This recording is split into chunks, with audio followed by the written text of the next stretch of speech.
and welcome back to the Woldenburn Reads YouTube channel. My name is Emily, and here on my channel I love to talk about all sorts of cozy and wholesome books. Today we're going to be doing a little bit of, I guess, kind of what I'm hoping is going to be my new thing going forward. It's just going to be a bit of bookish ramblings, and what I mean by that is that I want to kind of talk about books I've recently been reading and a couple of things that have been inspiring me and things that are book related that are kind of going on in my life at the moment. If you're new here, I am a stay-at-home wife and mom to two very busy little boys who keep me quite occupied during the day, and it's one of my hopes to be a bit more consistent on this YouTube channel. I love talking about books. They are just such a big part of my life, and I so thoroughly enjoy them, and talking about them is a whole other addition to the bookish love experience, and I want to be able to be a little more consistent. And I've just really been struggling with trying to do the monthly reading wrap-ups because I feel like I read a lot. I do. I read quite a bit. I'm a fast reader and I love reading. And so at the end of every month to sit and try and talk about 12 to 15 books, you know, sometimes more, sometimes less, it just makes for very lengthy videos. And then I do try to make my videos pretty with the book covers up here and stuff. And it's just a lot of work, and I love doing it, but I just don't have... I have the time, but I have a limited amount of free time, and I like to do a lot of different things. And so I'm just going to give this a shot for the next bit, and hopefully maybe be able to do some weekly videos again and just kind of talk about what I've recently been reading, what I've been loving, if there are, you know, TV series or movies that I've been reading that are based off of books, you know, so there's still the bookish relation. I'd love to talk about those. If there are videos or YouTube channels or, I don't know, all the bookish related things, I would love to talk about them here. So let's dive right in with some recent reads.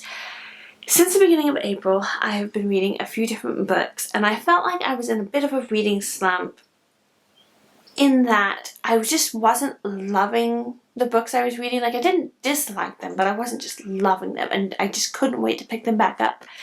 And so I started off April with a bang, and I reread Chalice by McKinley, and that is one of my top favorite books, and it is such a perfect read for this time of year. It's so springy.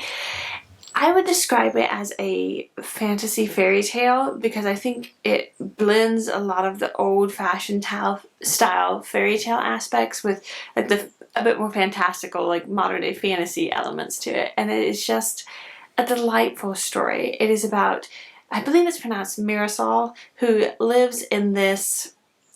They have different terms for it, like the world building. They have different terms for the place, but it's this... It's called like Demise or Demence or something like that. It's, I guess you could think of it as like a small country inside of a bigger country that's split up into small countries. And this country, if you will, is ruled over by the master and then his, what was the term?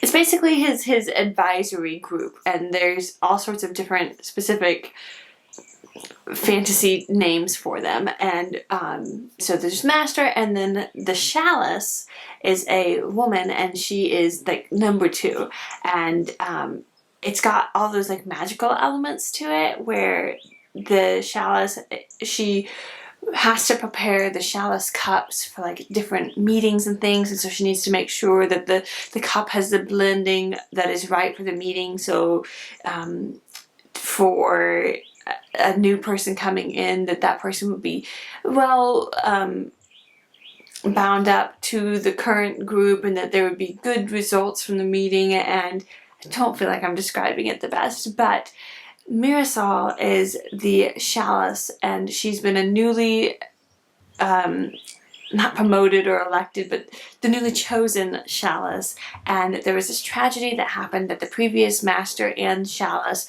both died at the same time, which is a terrible thing for their little country. And so then Mirasol is the new Chalice, and they have to call back the master's younger brother who was sent away to the fire priests, and he's been there, and he's like a 3rd level fire priest, and typically once you get to a 3rd level fire priest, you can't live among humans anymore. And it is just delightful. It is so... I don't even know how to describe it. I would almost say that it's like a Studio Ghibli movie in a lot of ways. It's a little bit less slice of life, so there's a bit more happening.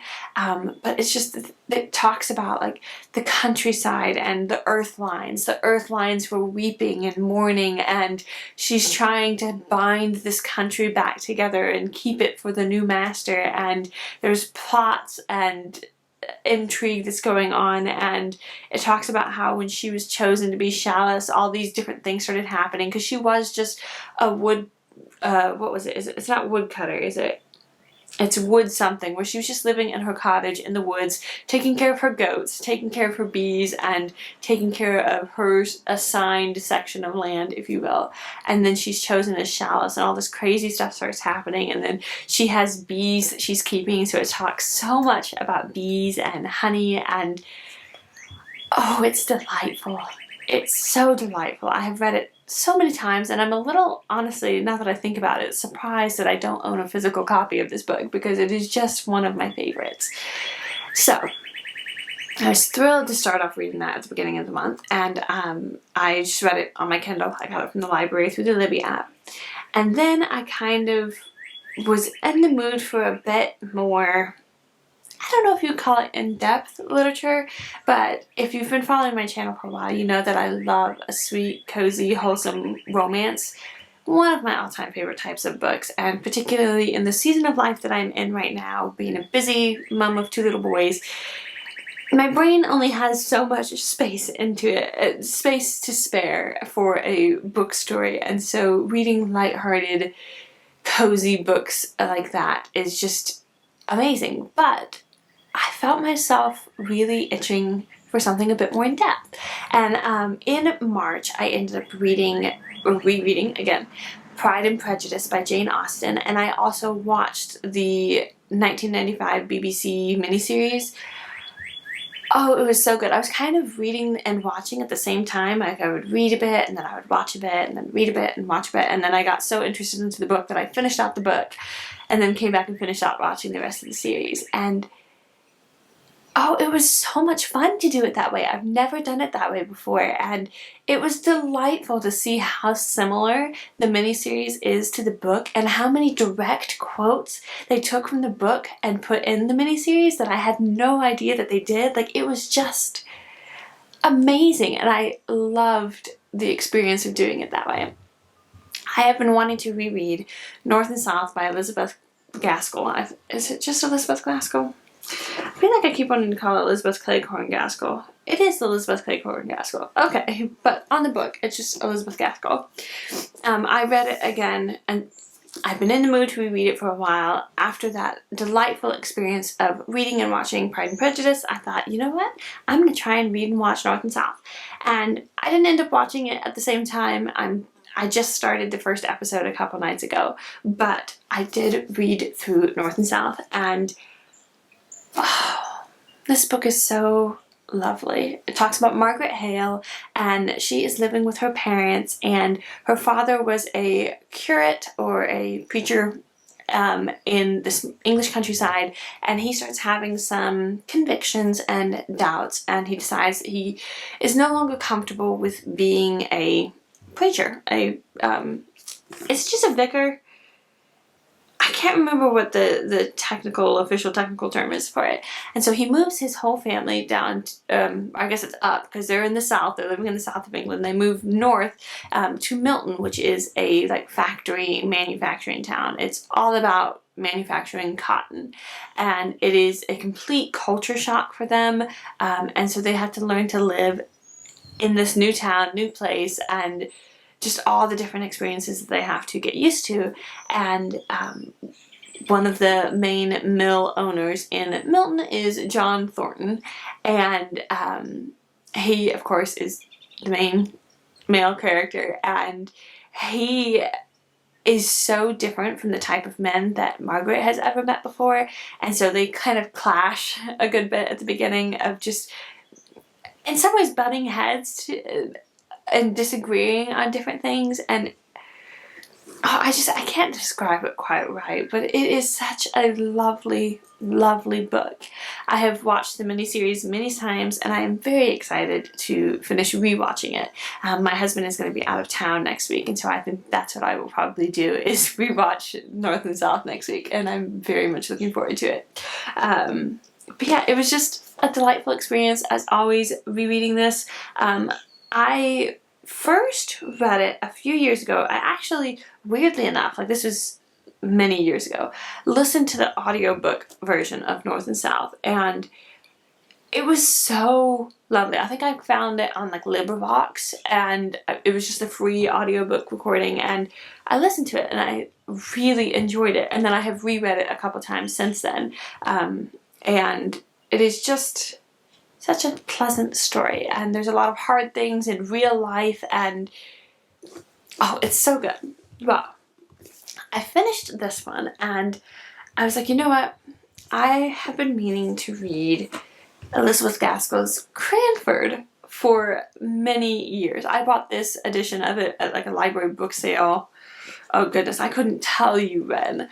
I watched the miniseries for this several years ago, probably like 10 years ago or something, and ever since then I didn't know that there was a book. I thought it was just another period drama miniseries, and I was thrilled to be able to watch it because I love period dramas, and then I realized that it was actually a book, and I've been meaning to read it for so long, and I finally read it. I'm so happy about it.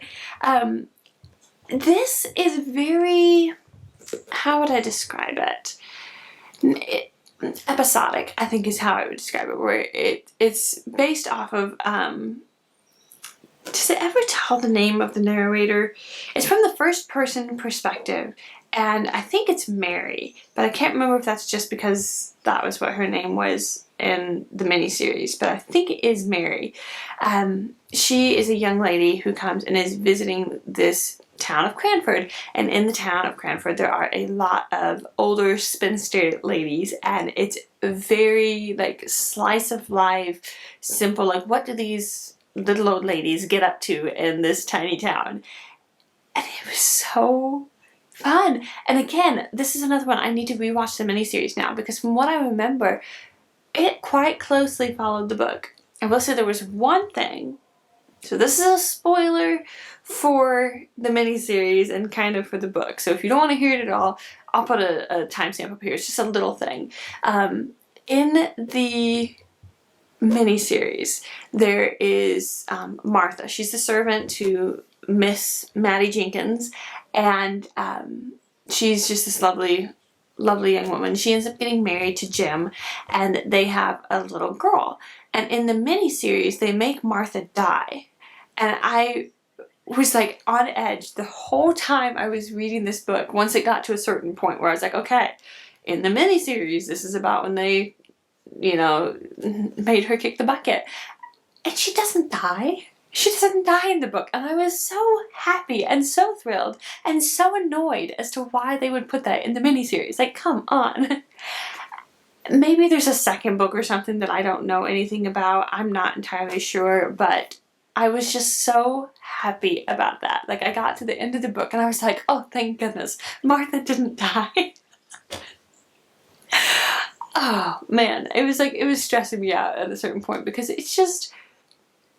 Okay, that's enough of the spoilers, but the characters are so just delightful, and it just draws you in to this tiny little town in England, and the idiosyncrasies of all the different people, and I can highly recommend it. It was thoroughly enjoyable, and I'm really pleased to have finally read it, and I'm very much enjoyed my delving back into some Elizabeth Gaskell books. I'm toying with the idea of reading Wives and Daughters. That one was one that, again, I've seen the miniseries, I've read the book before. I struggle with wanting to reread it because there is that element of like the kind of manipulative mother character, and I really, really struggle reading that character in books. It just stresses me out so much. So I really want to reread it because I remember it being just a delightful story, but it's just, manipulative characters are just so hard for me. And the last thing that I wanted to briefly mention as far as recent reads is actually my current read, what I am currently reading. I am currently reading, finally, I don't think you can even read this. I'm finally reading Middlemarch by George Eliot. I have been meaning to read this book for 5 or 6 years now. I feel like every year I put it on my list and I'm like, I really want to try and read it this year. I think one of the things that has prevented me from doing it before was that I was like adamant that I had to read the physical book. And I've mentioned this before on my channel. My entire life I have been a die-hard physical book person. I don't really care for audiobooks, and before having children, I thought ebooks were just the absolute worst. And then I had a baby, and he was a Velcro baby and wanted to be held 24/7, and I couldn't do my normal knitting and other crafting stuff very well, but I could read on a Kindle. And that kind of started my Kindle love and my reading of ebooks, and I feel like it's still kind of a constant battle for me. I just so much want that picturesque image of like snuggling up in a chair with a cup of tea and a blanket and an actual physical book. And I just don't have that kind of time right now. And I just have to remember that it's okay for this season to be an ebook, like 90% ebook season, 99%. It's okay. And that doesn't mean that I will never read a physical book again, and it doesn't mean that reading a physical book is any better or worse than reading ebooks. So I finally have dived in to reading Middlemarch on my Kindle, and I think I'm almost 20% in, which is the furthest I've ever gotten. I have started this book maybe 4 or 5 times, and I get like 4 or 5 chapters into it, and then life, and I never get past that first initial bit, and I'm actually into it a good bit. And my initial thoughts at the moment are I like it. This is another one. There's a Middlemarch miniseries that I read. Did not realize that there was a book, or I maybe knew that there was a book but didn't really think too much about it. Watched the miniseries, fell in love with the story, and have wanted to read the book ever since. And so reading the book is funny because it's been a number of years since I've watched that series, but it's like it's bringing back memories of different parts happening in the miniseries, and it's just really interesting. And one that, like, I don't know yet if you would classify Dorothy Brooke as the main character, because I was reading it and the first like chunk of it is all about Dorothy and her sister Cecilia, and Dorothy ends up falling in love with, sort of, and getting married to an older man, Mr. Casaubon, I think is how you pronounce it, and it's all about her and her sister and her uncle, and like it's 97% focused on them. And then it shifts and you get to like book 2 of, or is it volume 2? I don't remember. The book overall is divided up into books or volumes inside, and you get to book 2 and it hasn't talked about Dorothy at all. And then I had the realization that the book's called Middlemarch, and Middlemarch is the small English town. And so I was like, oh, gotcha. It's not necessarily just going to be about Dorothy and her sister. It's about Middlemarch. It's about the village and everybody that lives there. So right now it's been talking all about Dr. Lydgate, whose name is Tertius. And it's introduced him and a few other characters, and there are definitely, it's a very wordy book, and there's a lot of, I don't want to call it fluff. There's a lot of padding. Maybe that's the way to put it.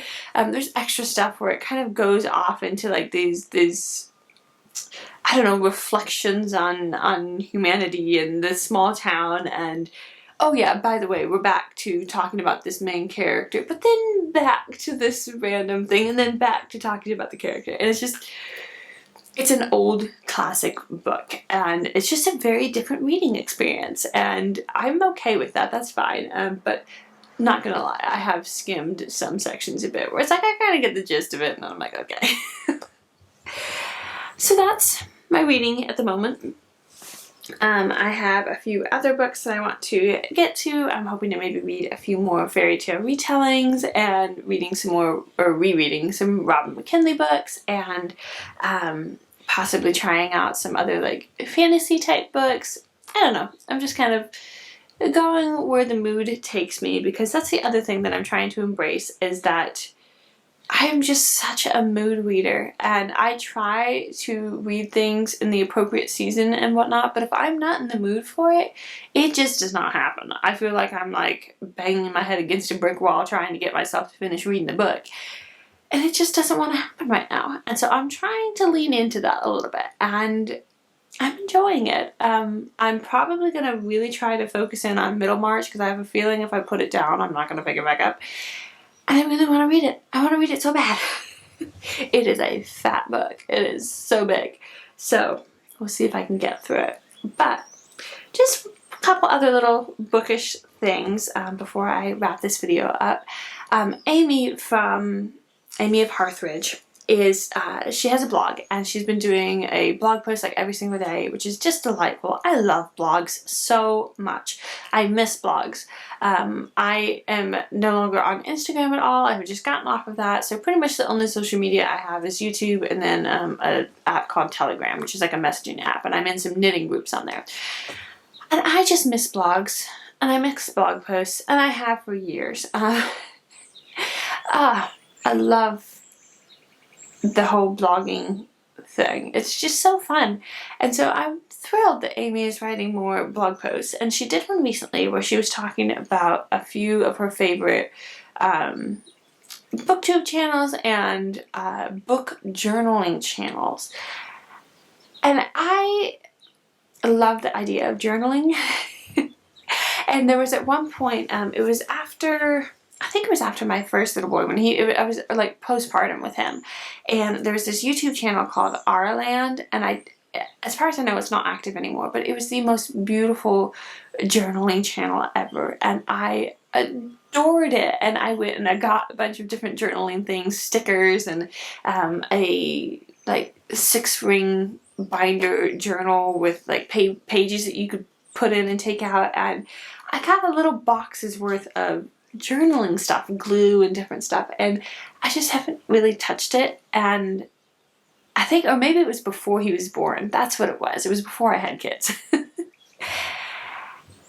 And I was watching a little bit of the videos from a couple of the channels that Amy recommended, and oh man, I want to do a little bit of journaling. So we'll see if that ends up happening at all. I'm going to keep watching some of those and see if it inspires me some more. But I just thought I'd mention that, because if you like book journaling or journaling in general, I'll go ahead and link a couple of the videos that I've been watching down below, and you can check them out. But I was just so thrilled that Amy mentioned that, because it just, I love it. I love the journaling thing and the stickers and gluing stuff in. It's so lovely. So I'm kind of toying with the idea of trying to do a little bit of journaling here and there, and maybe pick a day a week and have like a 30-minute journal session. We'll see. If I end up doing anything that is book related, I will be sure to share it with you. But for now, I think that's about it. The only one other thing that I wanted to mention quickly is, if you didn't see my post on my YouTube community page, which those things are like really hard to see, I have opened up a little Etsy bookshop, and it's called Woldenburn's Book Emporium, or Woldenburn's Cozy Book Emporium, and I have listed a bunch of Harlequin romance books there, as well as a couple other vintage books that I had like double copies of. There's a copy of Gladys Tabor's Still Meadow Daybook, I think is that one, and there's a Miss Reed book, and Rosamund Pilcher's The Shell Seekers. So I just thought I would let you guys know if you want to go check it out. I will have that link down below, and I would love it if you take a peek. I am hoping to get some more of the Harlequin romance books listed over the next few days. That's kind of one of my tasks for this upcoming week, is to try and get a bunch of those listed. So if you're interested, stay tuned. But yeah, I think that is all. This has been a lengthy enough video for this week's bookish ramblings, so I hope you enjoyed. I would love to know what you are reading and loving, and if you have any journaling channels that you really enjoy, please leave them down below in a comment, because I would love to check that out. I am just all about that right now. So thank you so much for watching, and I will see you on the next one. Bye.